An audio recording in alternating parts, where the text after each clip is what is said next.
All right, I'm going to call to order the City of Ellsworth Board of Appeals, February 7th at 6:30. Agenda calls for the adoption of minutes from the October 22nd meeting. Anybody, I make a motion we adopt them. All in favor? All opposed? It's adopted. Old business. Oh, Stephen Shea, a new board member. Welcome. I didn't even know. I'm glad you're here. He is a builder and brings some good expertise to our board. Thank you. Thank you. All right. Glad for you. We're going to resume the hearing that we started on October 22nd. You don't need to repeat anything you've already said on that particular date, unless you want to add anything, and I'll give you that opportunity. There's a second appeal that we have to address, and I would, when you come to the podium, we're making a record. Nods of the head don't get picked up. Somebody reading, listening to this doesn't hear.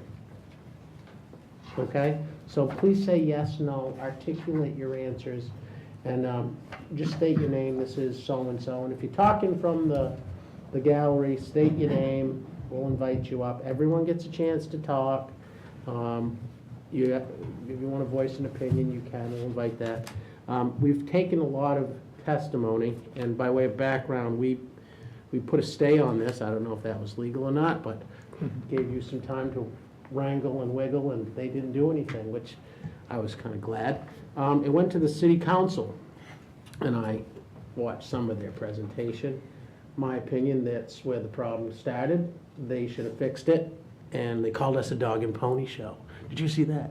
Dog and pony show. So we're back. Our dog and pony show will continue. And without further ado, do you have anything that you'd like to present? And for the record, we have received a packet. Everyone's been given this. Background, community context. It's got 1, 2, 3, 4. Goes on to, there's a 6-page document concerning Ellsworth Falls area. And then there's a history timeline of the building that you've added. There's a nice picture of the fire brigade back in 1910, don't think any of them are still around. Another picture of Taconic number 4, from 1933. And then pictorial history that goes through, and this is 10 pages long. And then finally, a further information for statement of significance and statement of integrity. It's not numbered, but there are 1, 2, 3 pages to that. I assume that you prepared all these documents. You assume correctly. Okay. And we'll accept those, and they'll be part of our consideration. Without further ado, if you could add anything that was not discussed, I don't need, you gave a fairly detailed background back on October 22nd. If you have anything new for the first appeal, please let us have it now. I do have some new information, and thank you. My name is Judy Blood. I live in Ellsworth Falls, 04633. I just want to remind the appeals board that the Taconic Firehouse, also known as the Ellsworth Community Building, is the only remaining 19th century firehouse in Ellsworth. The original firehouse, which was on Franklin Street, burned in the Great Fire of 1933. The Taconic pumper responded to that fire, the hose crew responded to that fire, but it was lost in that fire. So the Taconic building itself is the only remaining original 19th century structure in Ellsworth for firehouses. It served as a firehouse from 1989 to 1942. 1889 to 1942. So that makes it really the only building in Ellsworth, the only firehouse in Ellsworth that actually saw horse-drawn hand pumpers, steam engines, and then actual motorized trucks. And yes, the Taconic Firehouse had a motorized truck. It was a Model A. Supposedly it was a farm truck that was equipped with a tank that carried milk at times and water at times. And supposedly the stories go that when the fire alarm rang, whoever got to the station first had to go to the neighbor's house and get the battery from the barn to hook it up to the truck. So there's a little bit of lore, I'm sure. That actual Model A is still in existence today. It's been retrofitted, and the person who owns it now called it a hot rod. That just gives you a little bit of history on the building. I think a lot of people look at the building and think, I wonder what it was, I wonder what it did, I wonder how it served. It is one of the last wooden firehouses still standing in Maine, giving it some notoriety as being fairly unique, and it's still standing. So that just some background information as far as that goes. So a couple of things, Jeff, that I'd like to just query, and that is that at the last meeting in the minutes, it was stated that I could amend the petition to allege a violation to the ordinances. Yep. We gave you leave to amend.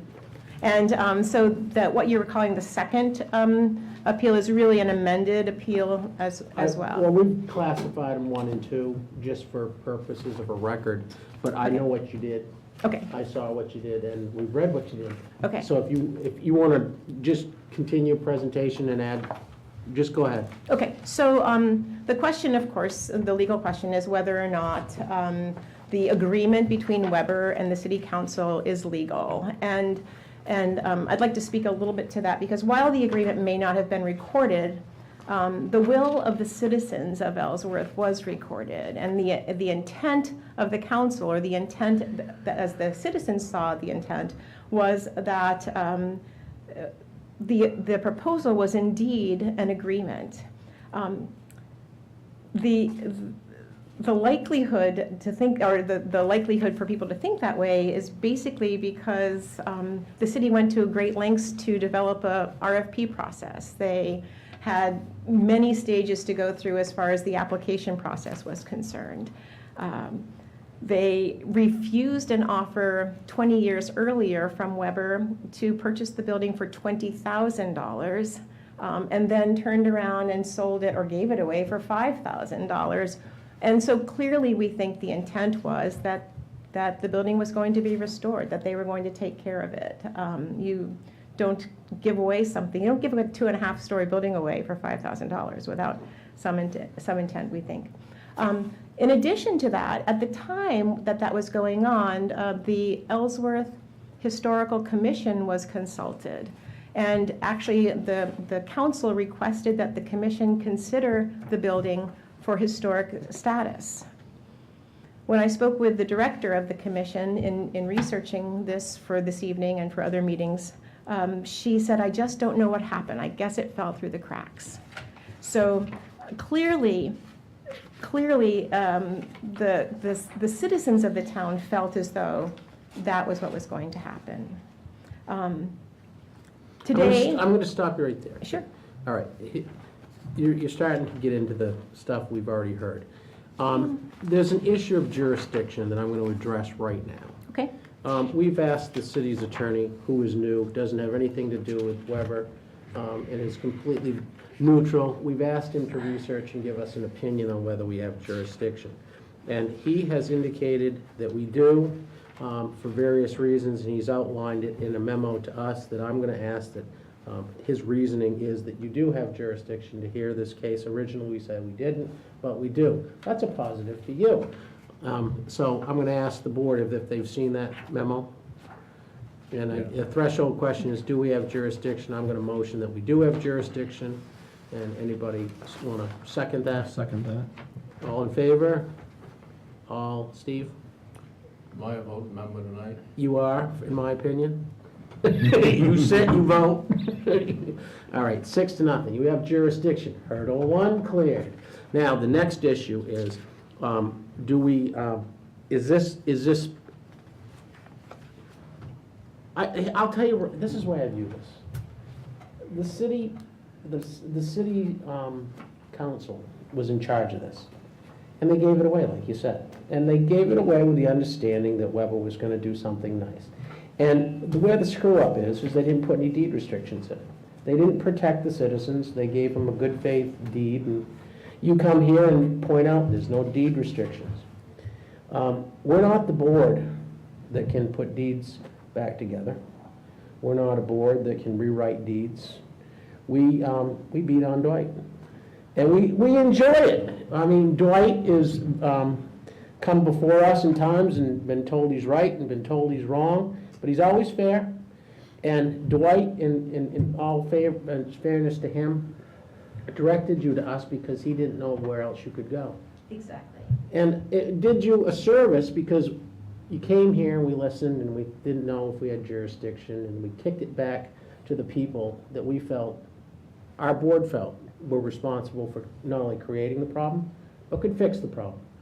I'm aware that they haven't fixed the problem, and they've kicked it back to us. So we're left with, your argument is Weber expressly or impliedly agreed to preserve the building. I agree with you. But the deed that they got doesn't say that. Correct. I can't fix that problem. We can't fix that problem. We don't have the authority to redo deeds. We don't have the authority to rewrite deeds. We don't have the authority to tell Weber what to do unless it violates an ordinance. And in this particular case, you're talking about interpretation of deeds, which is Lawyerville. I don't like deeds. I don't like the word thence. He knows that. I don't do deeds. I gave that up once the word thence. Oof. Anyway, so I'm going to tell you right now. I'm going to cut right to the chase, and I'm going to ask the board if they feel we need to have any more evidence on what's presented. I understand you've got an argument that Dwight's issuing a permit under the demolition thing, and I've read that. And although I like the argument, it doesn't, he doesn't have any standard to go by, and I wonder what's the authority to even have, I don't even know why the town issues demolition permits. There's no authority. It's in the ordinances. Well, yes and no. But I'm going to focus this on that particular point right now, but I think you see where I'm leaning on appeal point 1. And we'll hear from the rest of them. They can all chime in. But can we address appeal point 2 about the ordinance and how you feel Dwight's exceeded his authority and we should do something? Sure. May I say one more thing about appeal point 1, or shall I Yep. wait on that? Nope, give it, go. Okay, so my point on appeal point 1 is that it's questionable why the deed was not attached, why the agreement rather was not attached to the deed. We don't know if it was an error. We assume it was an error because what logical person would give away a building for $5,000 and not expect something to happen? Was it a case of the city not having independent counsel? Ed Bear's name is on that deed.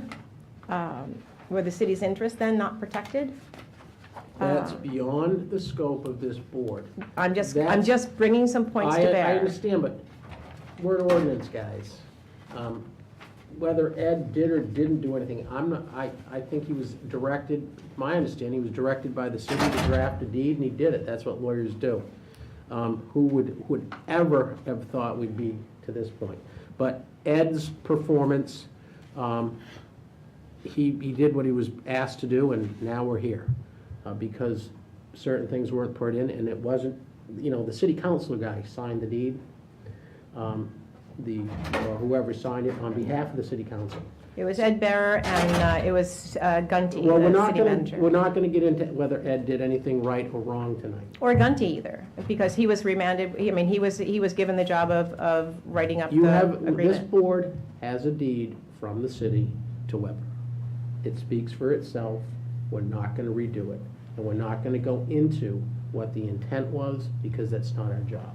So if we could then go on to appeal point 2. Okay, appeal point 2, which I, in desperation, to be perfectly frank with you, went to seek, because at that first hearing, Mr. Toothaker, you said that I could only be heard if there was a violation of the ordinances. So I went back with a fine-tooth comb, and I found indeed violations of the ordinance. I spoke with Dwight about this. I didn't want to go back and do it, but I felt in order to save the building, it may be the only thing that I could do. So the second appeal, or the amended appeal, shows that the demolition permit was kind of slipshod and actually doesn't show the correct square footage of the buildings, does not include the story factor for the fee that's assigned to demolition for a building. And I think you have a copy of that in your packet. Mhm. So it makes it clearly in violation of City Ordinance Chapter 2, Section 208.1. The correct square footage according to the tax maps for both buildings is about 9,924 square feet, not 3,000 for both buildings as noted on the demolition permit.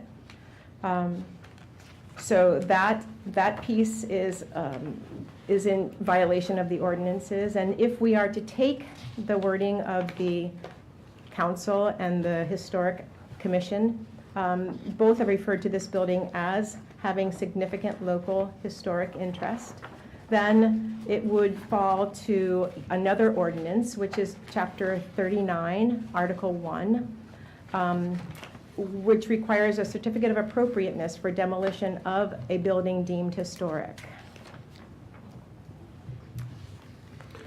Does anyone, you want to add anything else? Or does anyone else want to add anything on that point? Excuse me, could you just repeat that argument? Sure.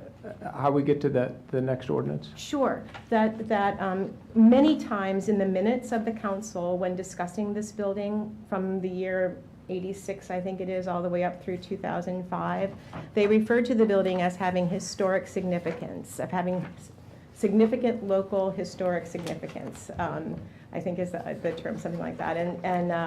And they sent it to the Historic Commission to consider. The commission also used that terminology. So we're talking about a building that's been referred to multiple times as having historic significance. And in light of that, Chapter 39, Article 1, and Article 8.1.3 require a certificate of appropriateness for demolition of an historic building. And the evidence there is in the appeal. I think I've submitted all of the pieces of the ordinance.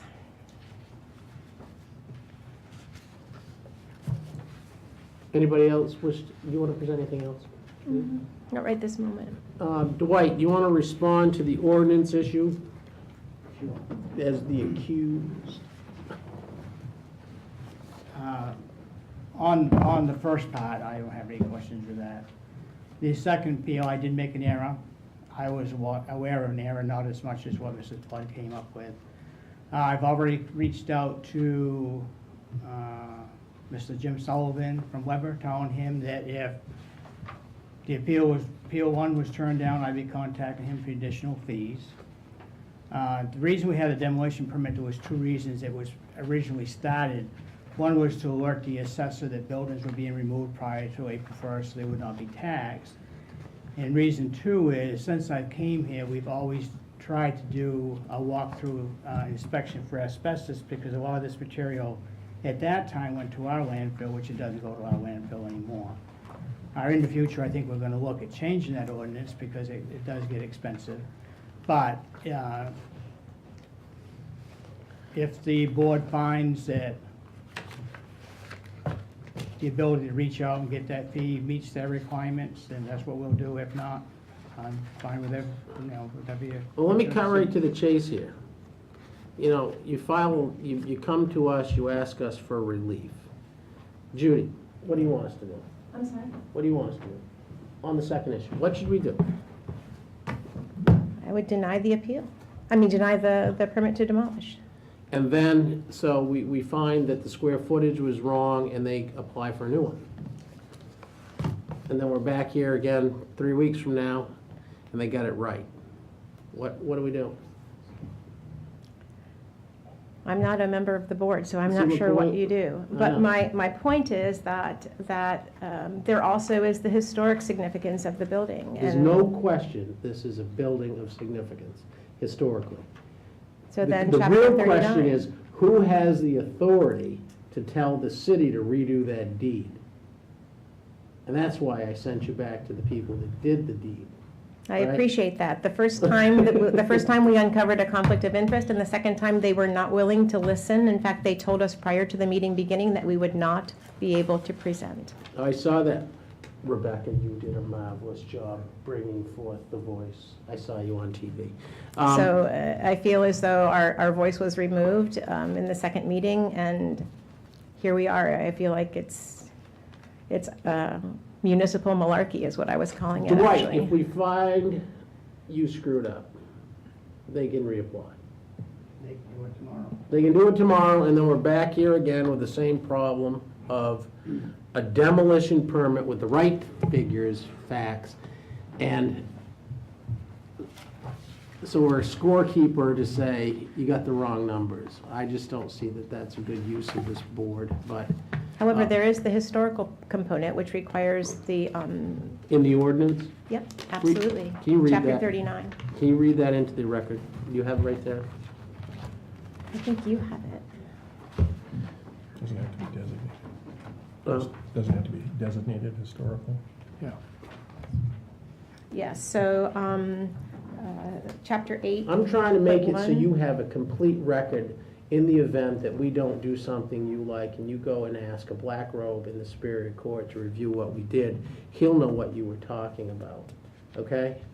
I sort of do this for a living in that room, and when you get a transcript and you say, what the heck was she talking about? So I'm trying to help you here and make a record. So if you could read what you're talking about into the record. Certainly. I'm talking about Section 8.1, Certificate of Appropriateness. A certificate of appropriateness is approved by the commission shall be required before a permit is issued for any of the following. And 8.1.3 is demolition of an historic land, pardon me, I made the correction, of a historic landmark or any building structure or appurtenance in a historic district. This is not an historic district. However, the building has been referred to by both council and the commission as having historic significance. Can I ask, Roger, Sure. does this building have the necessary designations for this to qualify? It's my understanding that it does not, and that the provision that's being cited, demolition of a historic landmark, that term is defined in section 2.3, and it specifically refers to structures that are designated as such, and it's my understanding that this facility, while it may be able to be designated, has not been designated. It has not been designated. It was resolved by the city council to send it to the Ellsworth Historical Commission.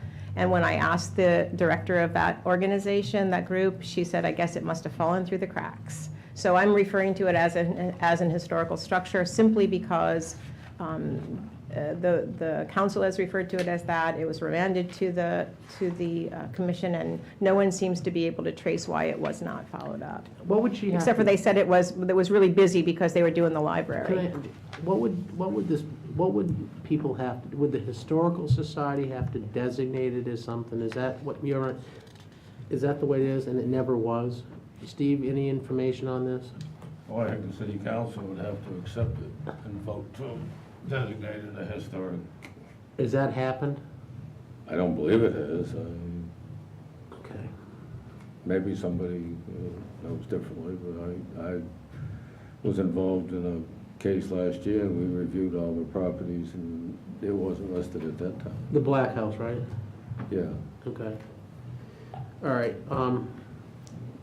I'm trying to get a grasp on. I think that basically I'm speaking about the intent. The intent was that it was It was considered. intended to be designated. Potential. And I think that I'm appealing that on the intent. Roger? No, I completely appreciate that that's the case, but unfortunately, this board is, Are we stuck with the well, you're stuck status? to apply the ordinance as written, and the ordinance requires actual designation. Okay. Okay. Unfortunately, that's Dwight, just the anything you limits want of to your say on that authority. issue? Judy, anything I'm else? sorry? I'm asking Dwight, is anything he wants to say? I'm all set, Mr. Mayor. Okay. Do you want, Judy, any other evidence on this issue that you want us to hear about?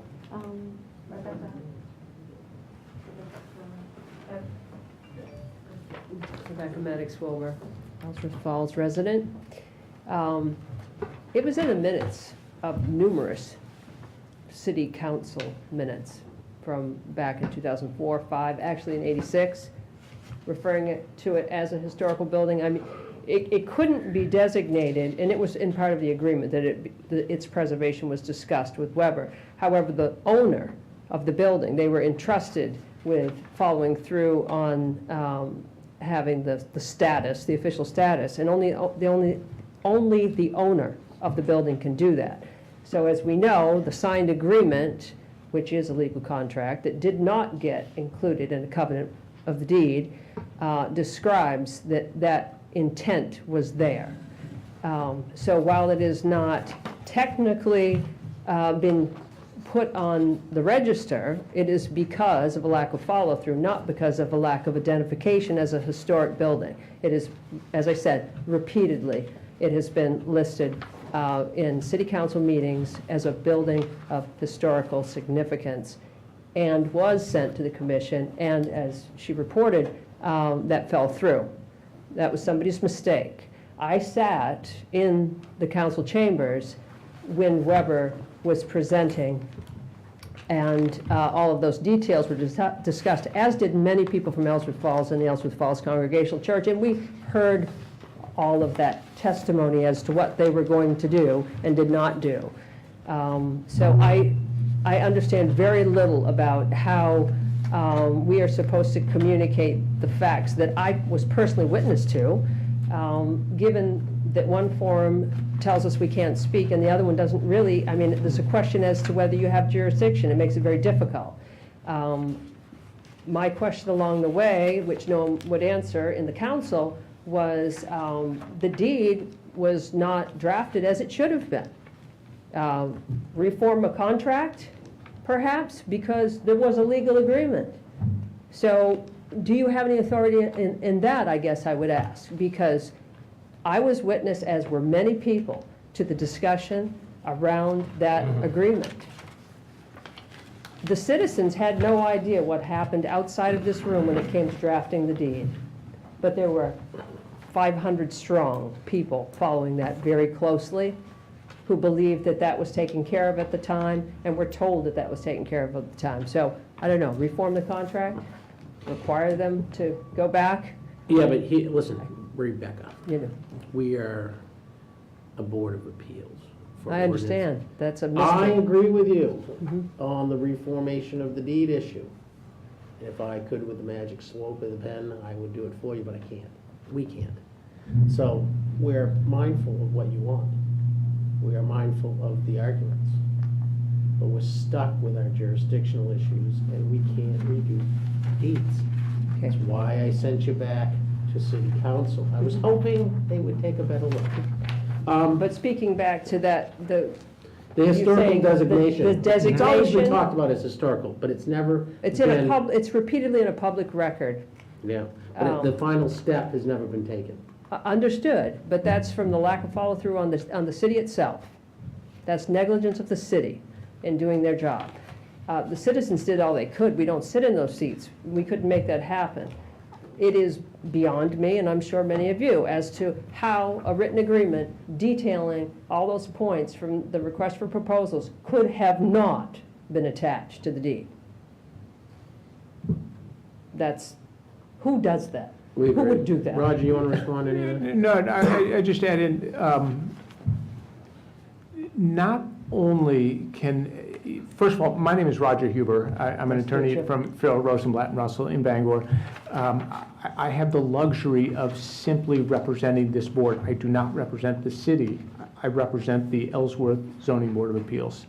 And I come to this with a fresh perspective. I was not involved in any of the negotiations or the RFPs or any of that stuff.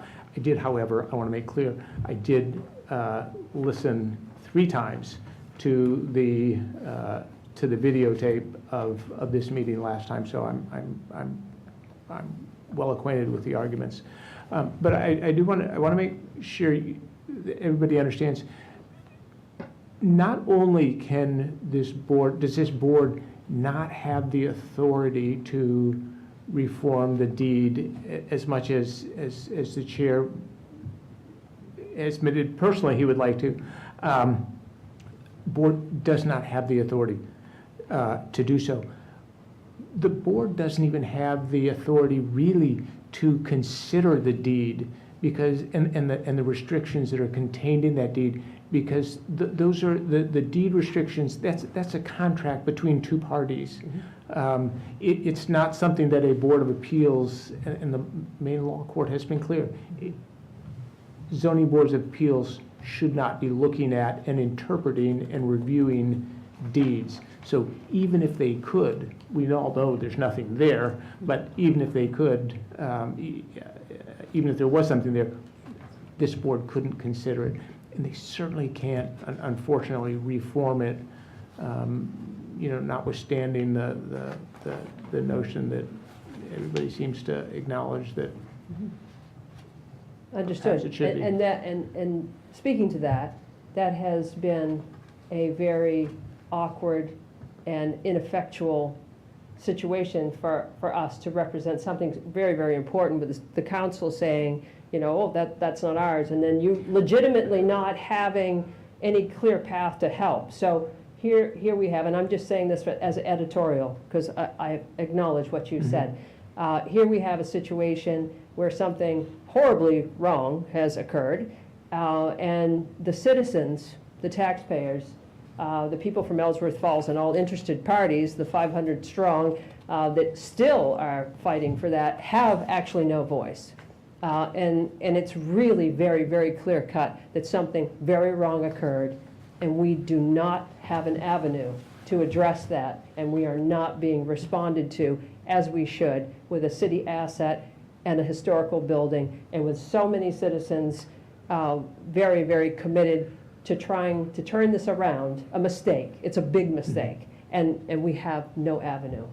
So I hear what you're saying, but you see we're getting bounced back and forth. I have had probably over 100 people talk to me about, what we were going to talk about tonight, and I said, honestly, you tell me, because we can't get to the obvious meat of it. It's like the emperor's clothes all over the place. The man is naked, okay, folks? He's naked. He has no clothes. Can we fix this? Can we get the man some clothes? That's what I feel like. It is so obvious what went wrong, and we don't have a way to make it right. I don't know what happens after this Superior Court, I don't know. I do want to address one thing. There's a timing issue. The original, what I call Appeal 1, was filed. We addressed it, and I suggested that you look into amending it. One of the issues raised by our council is that it's untimely because it's past 30 days. Filing procedures and timelines, I'm not good with rules. Again, I can address that. Yeah. I did not understand that this board had we authorized. Invited her to do an amended filing. Yes. That being the case, I would not refer to a second appeal. I think there's just one appeal, and you and Ms. Blood have clearly articulated Point A's and that. points and point B's, right? The point A's and point B. The first time we would just hear deeds, and we couldn't do anything. We told you, and we booted you to the people that could. And then I did invite Ms. Blood to file to read the ordinance and enlighten us. And I was glad that you did, because then maybe we would have another avenue to attack. And I see what the real issue is Dwight had some wrong numbers, and so that's why I'm asking, what's the remedy? I think that's simply a ministerial act that is, I think the remedy is probably already in place. I don't think that's a basis for. I don't see any reason to delay even if we kick it out, they're gonna refile. They're gonna ask again, they're gonna have the right numbers, and we're back here again, we hear the same thing. I'd like to speak to that too, because really the reason for doing that was, and the reason for delaying it was to not shoot myself in the foot. I didn't want to submit a junky, ridiculous appeal for just poor paperwork when my real issue was way beyond that scope. I see the real issue is that deed is done wrong. The deed is done wrong, and I think that when one reads the minutes from the meeting when it took place in 2005, it's clear. It's clear. The action was to accept the proposal for the Ellsworth Falls Community Building. To accept the proposal. And that's not what happened. So I filed the second part of the appeal because I didn't want to lose any ground, but I wanted to go to the council first to see what they were going to do. And I was thinking it would be a moot point because I figured that they would say, okay, we need to make a decision on this. It says clearly in the RFP, any change in use at any time for this building would require a vote of the city council. So I figured that going to the council meeting, we were going to get satisfaction. So I held off on filing the second appeal.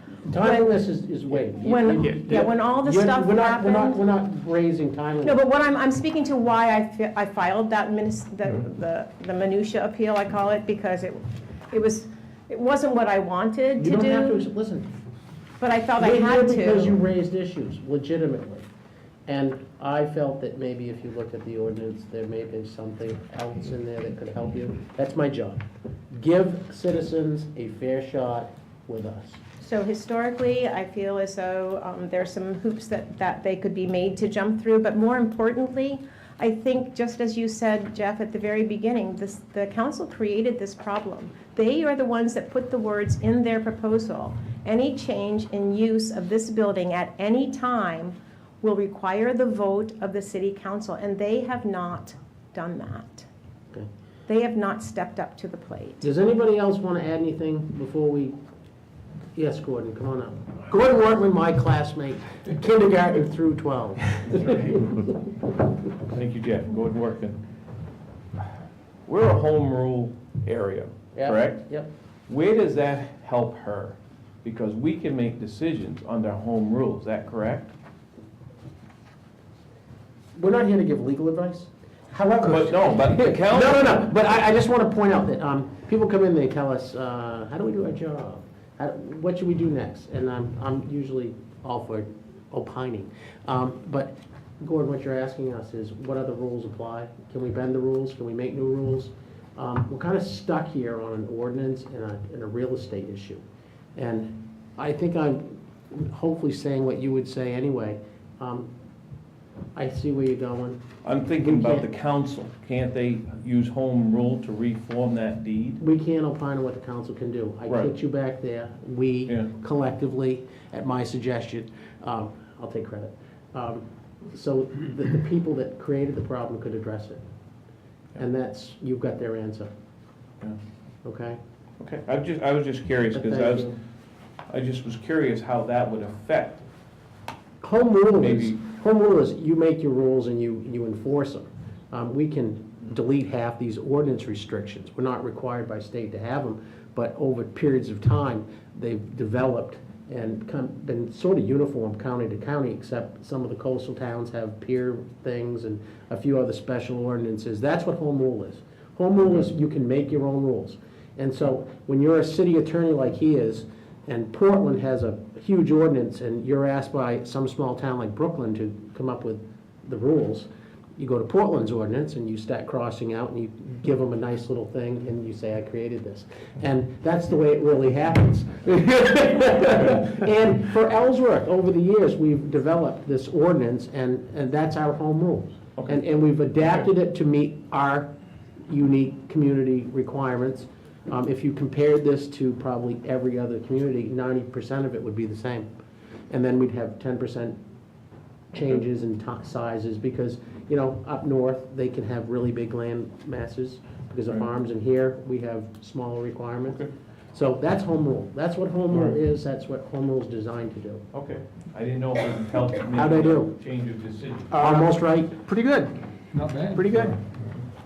for a rookie. For- All right, anybody else want to add anything before we discuss this? I'd like to. I just kind of a point of information and clarification and question.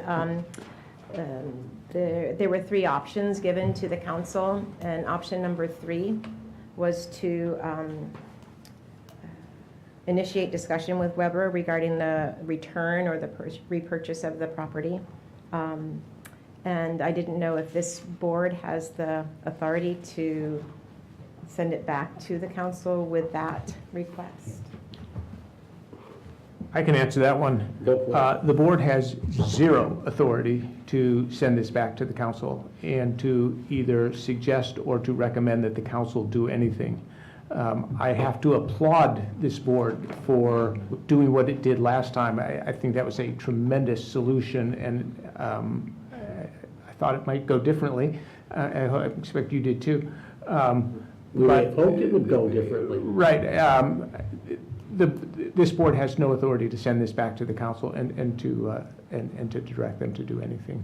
Unfortunately, again, they have to operate within the limits of the Board of Appeals ordinance. They only have limited authority. All they can do is grant the appeal, deny the appeal, or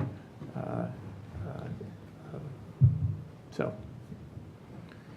Anything else anybody wants to say? Rebecca? Yes, Rebecca Maddox Wilbur. Yeah, So- you're ahead of me in school. One final, it's true. One final question is, again, I went on a bit about the fact that the city council itself, on numerous occasions, refer to the historic significance of the building. So, speaking back to Dwight, and on, designation, I don't hear the definition in that. I don't hear that it has to have a plaque on the building. I don't hear that it has to be on a register. It has been repeatedly in a public record referred to as a historic building, so can't it be denied on the grounds of it being a historic building, given that it is in the Ellsworth City Council minutes numerous times over the years, and in the proposal that is signed, even though it's not attached to the deed? It has been in public record as a historical building. So can it be denied? That's my question. My opinion is that Dwight, as the code enforcement officer, can only apply the ordinances as drafted. That ordinance only requires only that it be applied to structures that are designated through a process. This building has not been so designated, and so that ordinance does not apply. So Dwight, as the code officer, his failure to apply that ordinance and consider the requirements of that ordinance in granting the demolition permit didn't make a mistake. He probably did it just right. He did do it just right. So is there a place that it defines what designated is? It was designated by the city council. I mean, what type of designation? I didn't hear It would a be in the definition. Historic preservation ordinance. But it Isn't that the doesn't name of say it? that. I mean, it doesn't say that. All the It buildings. doesn't have that language. All the buildings that are designated in the city of Ellsworth are in that ordinance. Maybe you could do a quick end run and get the city to designate it that. Think they would? That would be interesting, maybe, right? If it's designated correctly, then his demolition permit might not be applicable. I mean, it seems like it was, at the very least, an oversight, given that it was discussed numerous times and sent to the Historic Preservation Committee. They need to act and get it to the city council, is my understanding, right? Yeah, I think even if it were designated today, I mean, there's a valid permit out there unless this board determines otherwise, that Weber at least is probably over that hurdle already. Who knows? Anybody else want to add anything? Anybody? All right, I'm going to close the evidence. Board discussion, thoughts, comments, considerations, anybody? State your mind. Anybody? If the deed had been properly drafted, We wouldn't be here. would we have authority to turn the appeal down, or would that have to go another avenue? They would have to, if there were restrictions in the deed, they'd have to abide by them. But And would it be up to this board to deny, to say that Dwight had, or would it be some other action that somebody would take to? I think the Maine Supreme Court has been clear. Even if there were a restriction in that deed that said, thou shalt not demolish this building,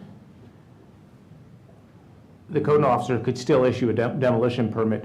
We couldn't, this board could not look at that deed, interpret that deed and say, no, you can't do it. The deed says it. that deed, again, is a private agreement. It's an agreement between the city and Weber.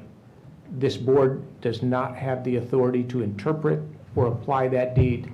Even if it was the way Steve says. Even if it said, this building shall not be demolished. So- That's an agreement, that's an agreement between the city and, Then the avenue for these people would be to go to the city or to sue the city to enforce its own agreement.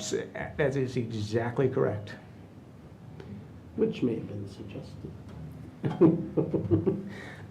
Anybody else have any They comments on can this? still do that. Yeah, absolutely. But I guess my point is that we're helpless here. We don't have the authority on the advice of the attorney under the state statutes to act on this, Regrettably, that's the way it looks. based on an error in the deed or a breach of contract, Bingo.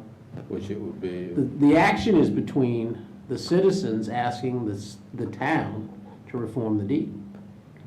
And I don't know if they could do that. That's the recourse. Well, That's they the could recourse. also argue that the deed doesn't apply. They could make an argument that there was an agreement because they accepted the proposal, so it was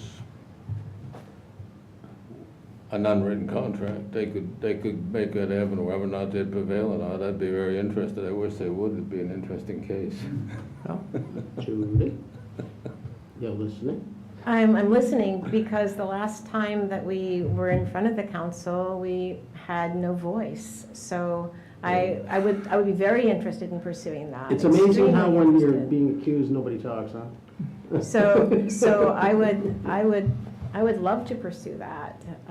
Well, let's focus, you can talk to somebody other than us about that, we've talked about it. But That's does all- anybody else that's all have I've- anything that's all else I've about this appeal? By us denying the appeal, indicating that the code enforcement officer didn't violate anything within the ordinances, that gives them an avenue to do something else, which is to take it to court. Well, any denial we have here is appealable Right? to the Superior Court. You have to file within 30 days, or is it 21, 30? 30. And anything we do, and the reason I kept asking you to put stuff in the record was if that occurs, a judge reviewing the transcript that can be made from the recording will know exactly what you're talking about. In other cases, I do appeals and you read and you say, why didn't he say this? Why did he say that? I want the record clear what you were talking about. So, yes. Anybody else have anything else that they want to talk about? All right. I'm going to start this off. I'm going to move, first of all, that we deny the appeal. We have to.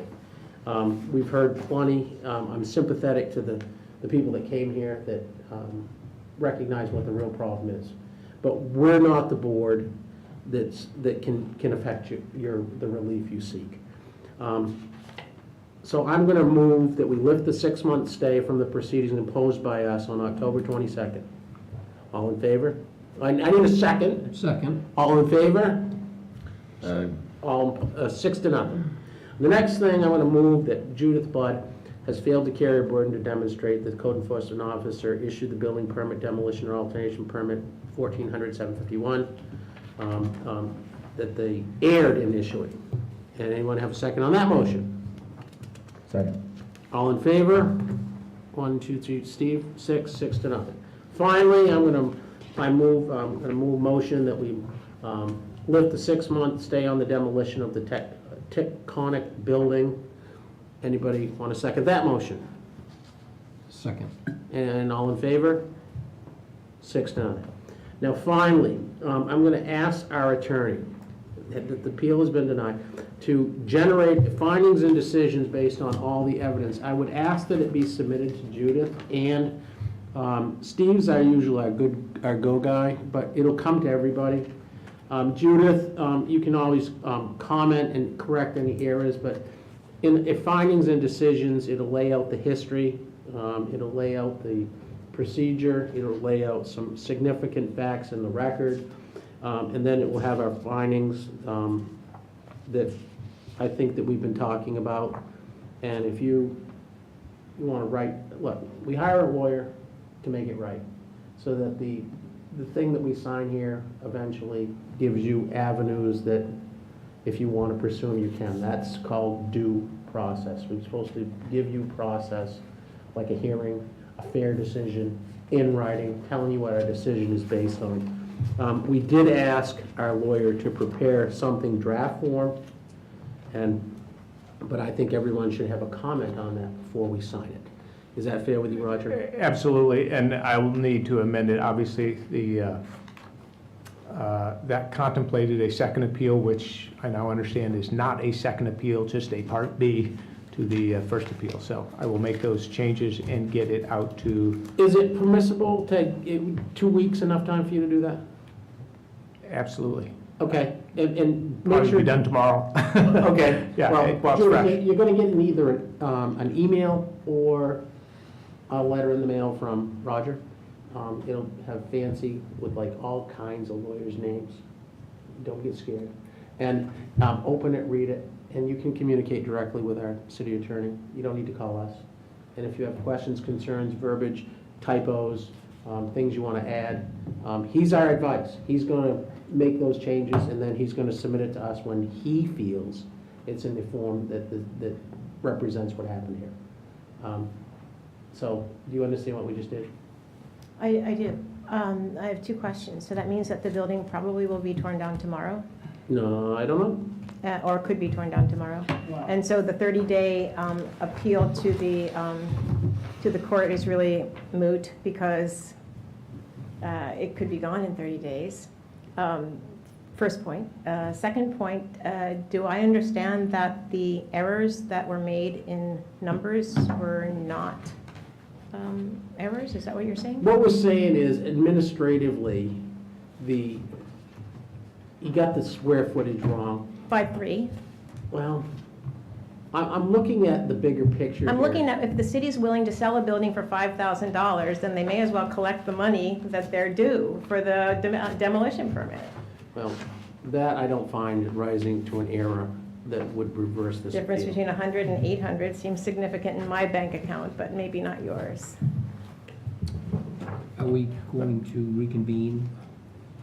Because we have to adopt the findings of fact and... Well, if we get a solution that is, if there's a disagreement, we can Is that what always. happens? The board For you. reconvenes to adopt that? Is that what happens? So, If you don't have any huge objections to it, or it comes out in the form, you want to reconvene in 2 weeks to go over it? I can do 3 weeks, I can't do 2 weeks. 2, 3? Unless we move it to Monday. Can you come in 3 weeks? On a Sure, Monday? absolutely. Monday night? I'll make What, this. well, what's your best nights? What nights are you I know you do this for a lot of communities. If your night is Monday night, I will make myself available for Monday Lori, night. can you- Absolutely. I have to check to make sure the rules are. Get us another night and we'll go over your proposed, Okay. and if you can work with her to smooth things out, that'd be great. Okay. If you could- I'm sorry. Can you address the square footage issue and the other issue? I mean, we talked about it, you indicated that they were minor ministerial. It is, it's like a spelling error. It's just a ministerial, it doesn't affect the substance of the. Oh, I understand. Okay, But and I think that's. I was what- searching with a fine tooth Uh, comb y- because I was directed to by Jeff, so, Yeah. since I found it, I'm a teacher, when I find mistakes, I No, like to fix them. Uh, So, what day are you looking at for reconvening? Couple, 3 weeks? Last week of February. Not, technically, until there's a decision. You will have this decision by Monday or Tuesday of next week. But I'm saying it's not final until Oh. we sign it. That's correct. So nothing's gonna happen until we sign this. So, and I don't need to be at that meeting? I'm not gonna advise you, but I'd come. I'm not available on that last Monday of February. Well, we'll find another date that you are available. Okay, I'm just, I mean, if Are we in a big hurry to get this thing done? 10 years from now. It doesn't need to be dragged on. I'd like to do it within a month. I mean, that gives our attorney a time to circulate everything, so you see the decision that we're going to sign, and you have some input into it. We've already made a decision, we're just gonna memorialize it. Right. Mr. Chairman. Yep, well, let's go. All right, I am moving we adjourn. Second? All in favor? All opposed? Thank you, thank you.